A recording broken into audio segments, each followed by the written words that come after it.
The dust here was relentless, a fine ochre powder that got into everything. Each breath tasted like grit and despair. It had been 7 months since the last real rain, not just a passing tease of sprinkles, and the ground had cracked open like an old man's sun-baked skin. We were out in the Mojave, drilling for hope, really. Not just water, hope. My tablet screen, usually a window to geological salvation, showed the same old maps, the same dead rock layers we'd been pushing through for weeks. I zoomed in, then out, my finger tracing fault lines that offered nothing. I blinked, rubbed my eyes. There was a tiny spiderweb crack on the display, a hairline fracture starting from the edge. I was sure it hadn't been there this morning. I ran my thumb over it. Smooth, perfectly smooth glass. No scratch.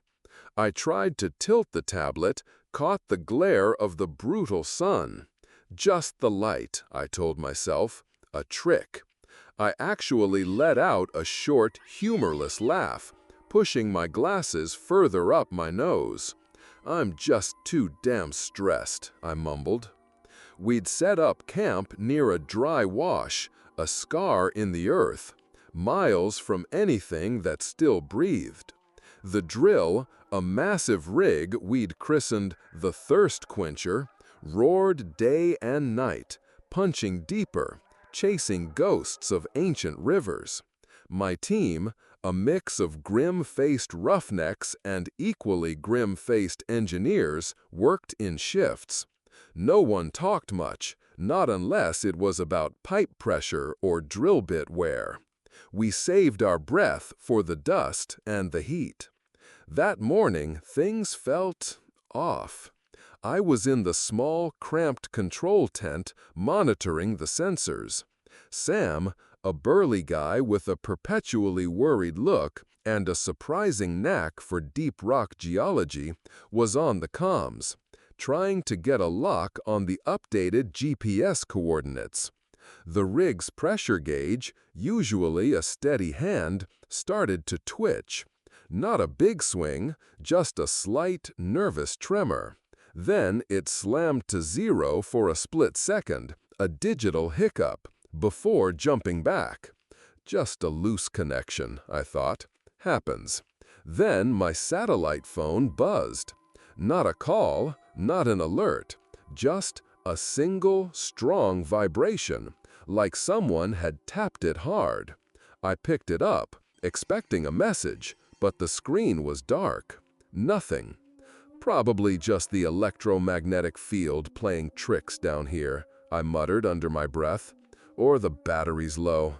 These things had a way of acting up in the middle of nowhere.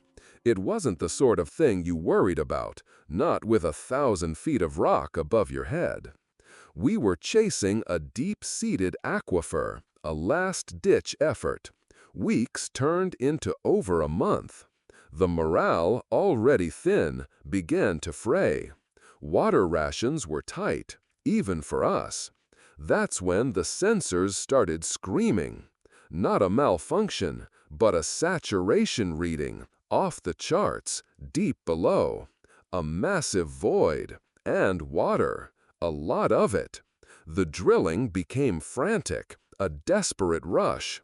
We finally broke through. What we found was impossible. A colossal underground cavern, lit by some faint phosphorescent moss, maybe. In the center, a lake. Not just water, but a vast, still, utterly clear lake. The air down there was cool, fresh, and carried a sweetness I hadn't smelled in years. It filled your lungs, your pores. It was like breathing pure life. When we tasted the water, it was everything we'd ever dreamed of. Cool, pure, not a trace of mineral or salt. It silenced the gnawing thirst inside. For the first time in months, I felt something akin to relief, salvation. That night was the first night I properly slept in weeks. But it wasn't peaceful. I remember a dream, vivid and unsettling. I was floating, deep underwater, the darkness pushing in. Then she was there, a woman, ancient, her skin gleaming, hair like tangles of dark, pulsating roots that wrapped around me, not suffocating, but holding.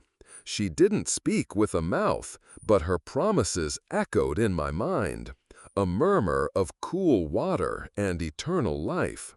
I woke up with a gasp, my throat dry, rasping, parched. It was a strange contradiction after a dream so wet.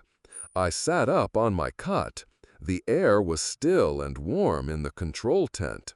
I heard it then, a whisper, my name, John. It was so faint, so close, like it was directly inside my ears. I spun around, heart pounding, but there was no one there. Just the equipment, the hum of the auxiliary generator. For a split second, I felt a shiver, a cold breath on the back of my neck. I shook my head hard, tried to clear the fog. Just a dream, I told myself. Too much stress, too much work. I grabbed my canteen, filled it with water from the oasis, gulped it down. It instantly soothed my thirst, but somehow, deep in my throat, there was still a phantom itch, a dryness that wouldn't quite go away. The next few days were odd. Everyone was drinking the water, lots of it. We had set up a basic filtration system just to be safe, but the water was so pure, it practically sparkled. Sam, especially, seemed to be constantly refilling his canteen. I noticed his skin first. It was dry, almost leathery, despite the amount of water he was consuming. Little cracks, like the ones on the ground outside, started to appear on his hands and forearms. I figured it was just the harsh environment, the relentless sun, even when we were above ground, but it didn't look right. One evening, we were gathered around a small portable heater, the only source of warmth in the cavern's chill. Sam was sitting quietly, almost too quietly. He was just staring into the flickering element, muttering something under his breath. It sounded like gibberish at first, a repeated phrase, rhythmic, but without meaning. "Sam?" I asked, a knot forming in my stomach. "You all right, man?" He turned his head slowly. His eyes, they weren't his usual weary sky blue. There was a faint red tinge to them, almost like he hadn't slept in a week, but deeper somehow. Alien. He smiled, a slow, wide thing that didn't reach his eyes. And then he raised his hand, reaching up to scratch his forearm, slowly, deliberately. Where his skin was cracked, I could see dark, gnarled veins pushing against the surface, like roots trying to break free. They pulsed with a faint, almost imperceptible dark green glow. I took a step back, a chill running down my spine that had nothing to do with the cavern air. "The water," I said, my voice barely a whisper. "It's not what we think." It wasn't long after that I started looking for explanations beyond the geological. My scientific mind was screaming, but my gut knew something else was at play. I ventured further into the cavern, away from the immediate light of our camp, with just my headlamp. The walls of the cavern were rough, but in some places they were smoothed, as if worked by hand. And then there were symbols, everywhere, etched into the rock, faded but still visible. Circular patterns, spiraling lines, humanoid figures with flowing root-like hair. They depicted a towering, almost feminine figure surrounded by water, sometimes cradling figures, sometimes swallowing them whole. A water woman, they called her, a source of life and destruction. Then, tucked away in a small crevice, almost hidden by loose rockfall, I found it. An old leather-bound notebook. It was brittle, stained with what looked like dried mud. The first few pages were standard survey notes, dates from the 1950s, names of old mining companies. And then it changed. The handwriting grew frantic, the entries more sparse. Strange disappearances, one line read, near the springs. Another, something beneath the earth, linked to the water. And on the very last page, scrawled in faint, fading pencil, a single, almost indecipherable line. Water, no. I peered closer. Tom. Not Dom, like I'd originally misread it, not some fish. Tom. The name of a surveyor mentioned earlier in the book, someone who had supposedly gone missing decades ago. The notebook slipped from my numb fingers, dropping to the dusty floor of the cave. I stood there, flashlight beam dancing erratically as my hand trembled. How long had it been Tom? I honestly didn't remember reading it any other way. It was just always Tom in my head. John sat in the gloom of the smaller cave network, the beam of his headlamp skipping wildly over ancient symbols. The surveyor's notebook lay open beside him, resting on a flat rock.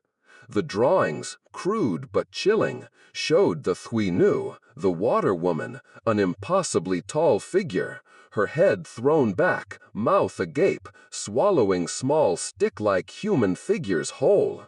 It wasn't nurturing, it was consuming. He flipped to the very last page again. The sketch there was even more unsettling. A man, his eyes wide and red, his body already sickeningly fluid, dissolving into a pool of water, reaching out a hand. Beneath it, the Latin phrase, deciphered years ago by some long-dead expert I'd read in research papers, swam before John's eyes. Sitio nunca decine solve. Thirsting, never cease, dissolve. And then, without a pop or a flicker, his headlamp died. Complete darkness. Black, absolute, suffocating. My breath caught in my throat. I stood rigid. I heard it then, the sound of water. Not the natural drip of an underground spring, not the distant rush of the oasis lake. This was different. A multitude of small, fast drips, like 100 tiny cracks weeping at once, coming from everywhere, behind him, beside him, above. And it sounded wet, like something thick, so thick. My hand fumbled for the old Zippo lighter in my pocket. Click, flame. In the flickering, desperate light of the tiny fire, I saw it. The eyes of the carved stone Thwinu on the wall, the same one I'd been staring at. They seemed to shift, to open, dark and fathomless, looking straight at me. I could feel it, looking. I stumbled back to the main camp. The image of those eyes and the sound of those drips burrowed deep into my mind. My legs felt like lead, my heart hammering a crazy rhythm against my ribs. I had to warn someone, everyone. The water wasn't salvation. It was. When I broke free into the larger cavern, the first thing I saw was Max. He was one of the younger guys, always joking, always keeping spirits up.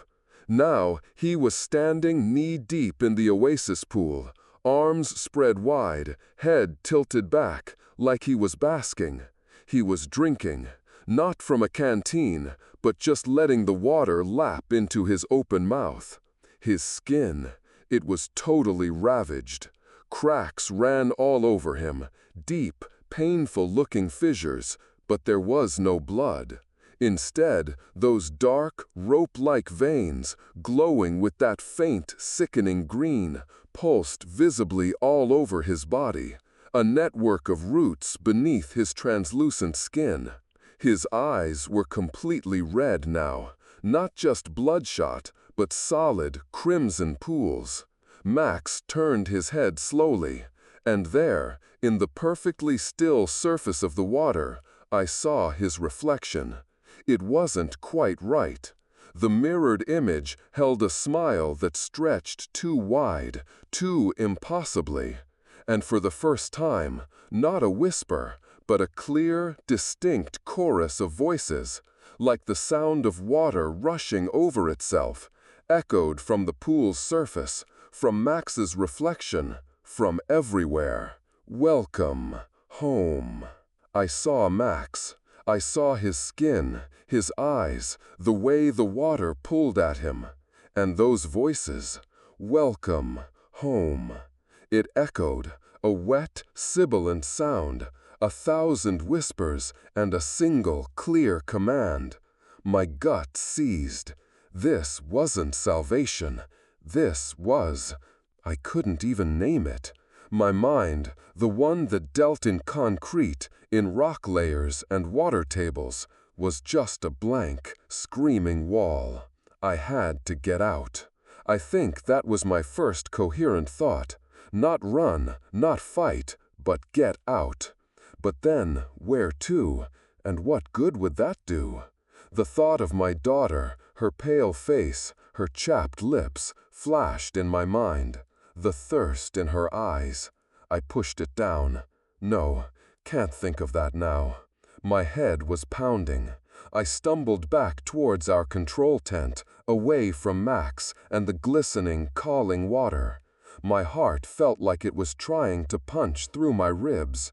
I needed a light. My headlamp was dead. I had a spare, a heavy-duty tactical flashlight, usually clipped to a shelf near my cot. I reached the tent, shoved aside the flap. The air inside felt almost normal, a strange contrast to the cavern's chill. Almost. I fumbled for the flashlight on the shelf. My fingers closed around it. It felt off. Not the solid, hard plastic and metal I remembered. It felt yielding, a little soft, like old, sun-baked rubber. I squeezed it slightly. It gave. And something inside, something loose, rattled. Not a metallic rattle, more like a wet thumping. Like a small, soft mass shifting. I pulled my hand back, startled, then grabbed it again. Just the flashlight, I told myself. Must be a cheap case, or maybe the humidity down here. Yeah, too much humidity for an old battery. Funny, how I was still looking for logical explanations.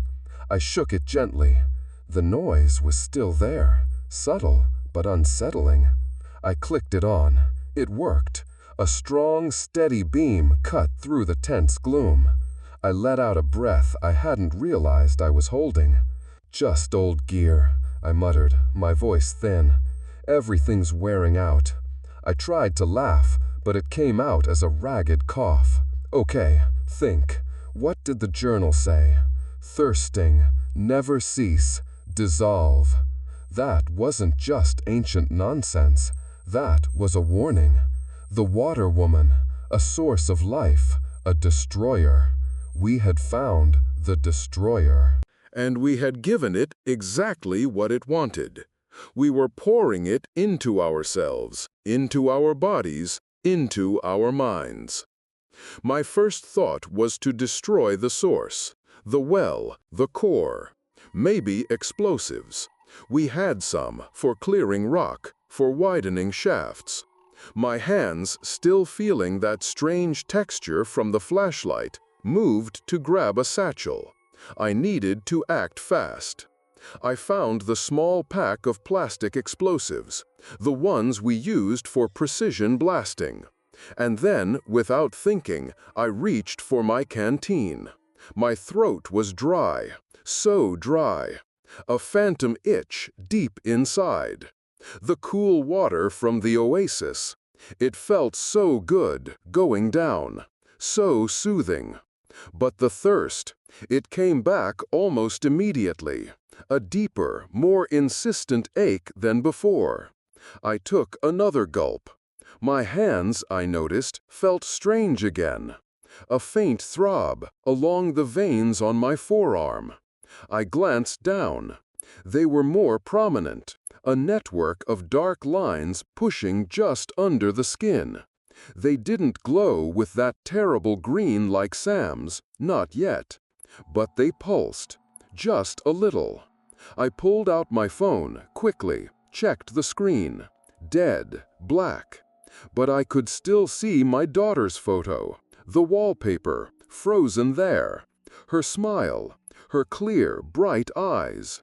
For a split second, just a flicker, her face seemed to shift, to grow pale. Her eyes, they looked a little vacant.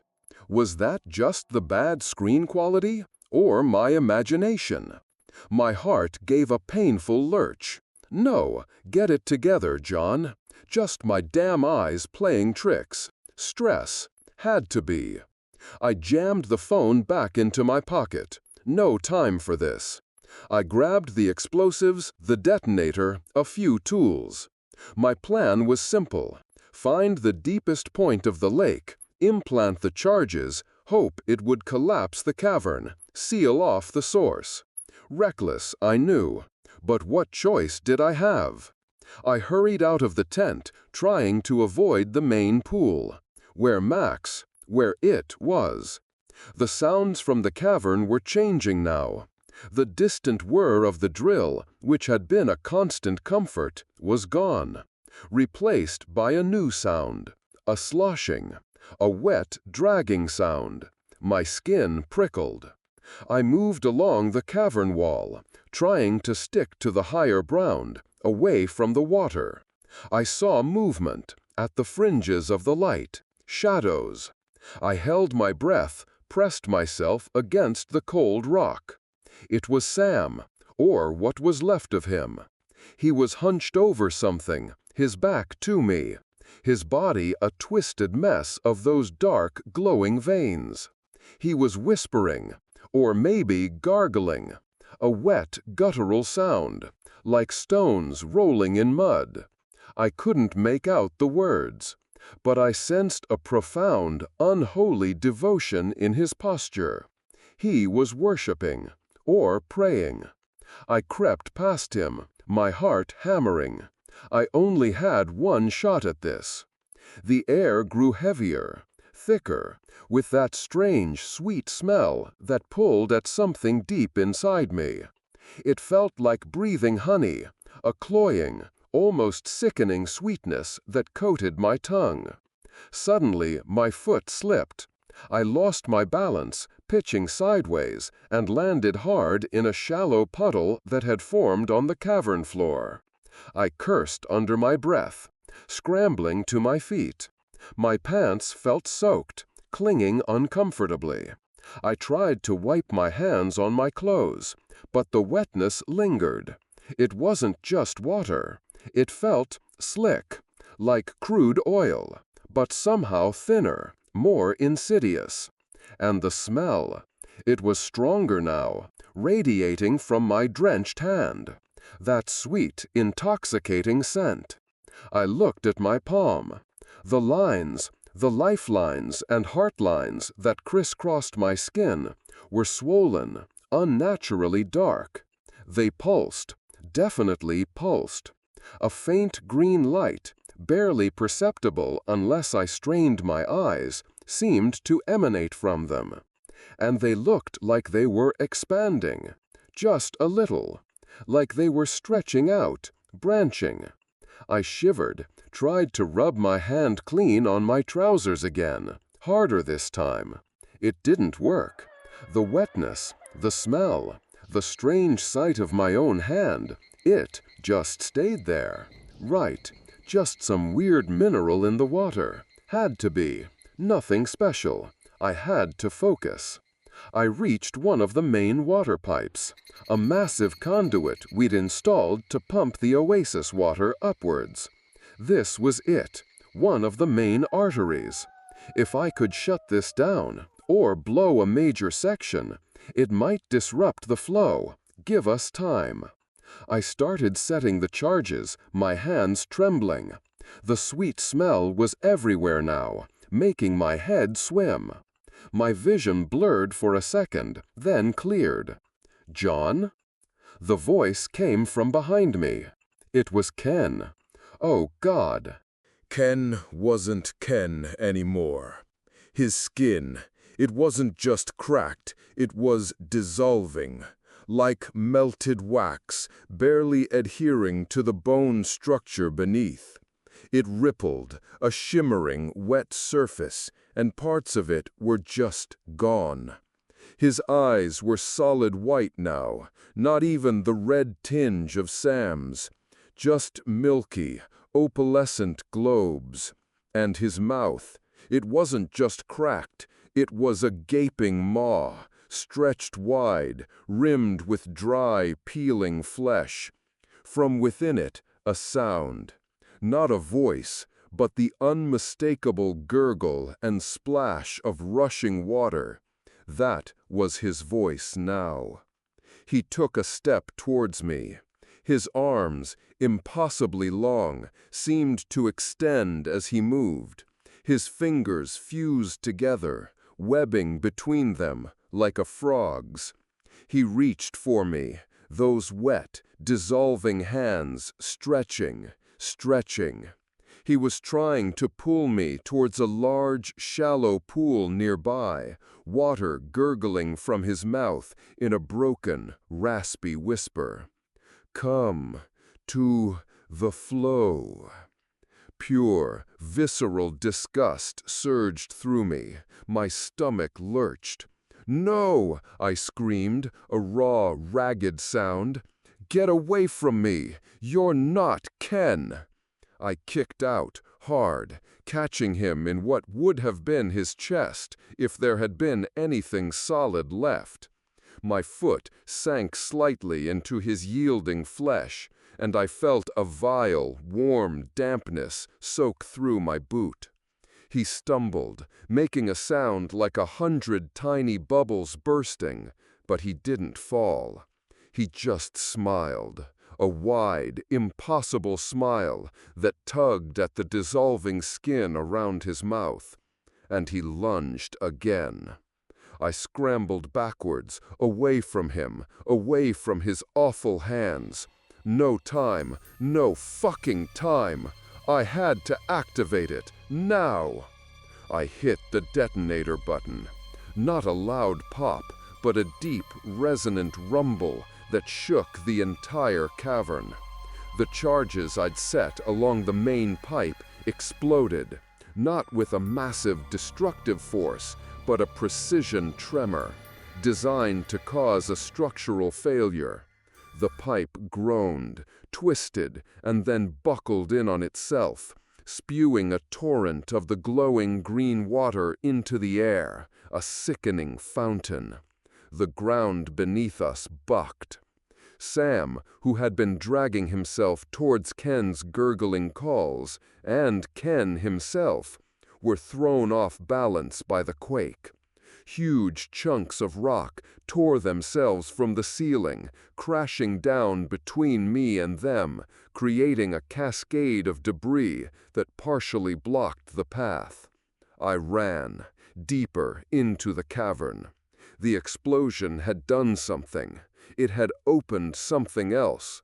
The world was coming apart. I didn't stop, didn't look back, just ran. The air grew thicker, heavier, the smell of sweet decay now mixed with something metallic, something like blood. My headlamp beam danced wildly across the cavern walls. They weren't just rough rock anymore. They were breathing, pulsing. Great veins, like those on Sam and Ken, snaked along the stone, glowing with that faint, terrible green. And from the cracks, not water, but a thick, clear, viscous fluid seeped out, shimmering, oily. I stumbled past what used to be a small cluster of desert plants we'd brought down, an experimental terrarium. They were completely unrecognizable now. Twisted, gnarled things like gnarled bone. Their branches, once sparse, had coiled and writhed into grotesque, tentacle-like shapes. The leaves, once a dull green, were now dark emerald with streaks of angry fresh red like infected flesh. And the air here was so thick with that cloying, sweet stench, I felt like I was choking on it. I saw a small pool of the glowing water on the ground. I paused, breathless, my chest heaving, and I looked down. My reflection. It was distorted. My face, already gaunt from weeks of stress and bad food, looked even thinner, stretched, almost skeletal. And my eyes, there they were, faint but undeniable. Small, red veins, spider-webbing across the whites, just at the corners. Not just tired, not just bloodshot. Red. It wasn't just them, I realized. It wasn't just the water. It was everywhere. The air, the plants, Max, Sam, Ken, me. It was seeping, bleeding, spreading. It wasn't an infection. It was assimilation. And I was already part of it. A cold dread, colder than the cavern air, washed over me. I hugged myself, my arms wrapped tight around my trembling body. It's spreading everywhere. I plunged deeper into the heart of the cavern, following a narrow, twisting passage that led to a central chamber. Then I was there. The center chamber. It was vast, dome-like, and in its very heart, where the drilling rig had first broken through, was the Water Woman. Not a statue, not a symbol on a wall, but the thing itself. A colossal, churning mass of water, glowing with an internal phosphorescent blue-green light. It swirled without end, constantly reforming, a living, liquid vortex. It had no discernible shape, no physical form that made sense. But it held an undeniable consciousness. I felt it. A mind, ancient, immense, profoundly alien. From the swirling depths, from the very core of that abyssal water, an image began to coalesce. Not solid, not real, but horrifyingly, agonizingly vivid. My daughter, my sweet Lily. Her face so pale, her lips chapped and cracking, her small hands shaking, reaching out. Her blue eyes, normally full of mischief and light, were now bloodshot, rimmed with that same angry red I'd seen in my own reflection. "Daddy, I'm thirsty. Come home to me. Come to the water." Her voice, it was hers, but it was wrong. It carried an unnatural chill, a vast, echoing emptiness that froze the blood in my veins. And those eyes, not the clear, innocent blue, but a fiery, burning red. I stumbled back, tripping over a loose rock. 1,000 thorny roots, invisible but searing, seemed to wrap around my heart, squeezing, twisting. It wasn't her. I knew it wasn't. But the pain, the raw, primal fear of losing her, of her suffering, it was a vice crushing my mind. This thing, it knew. It knew my deepest fear. It was using it.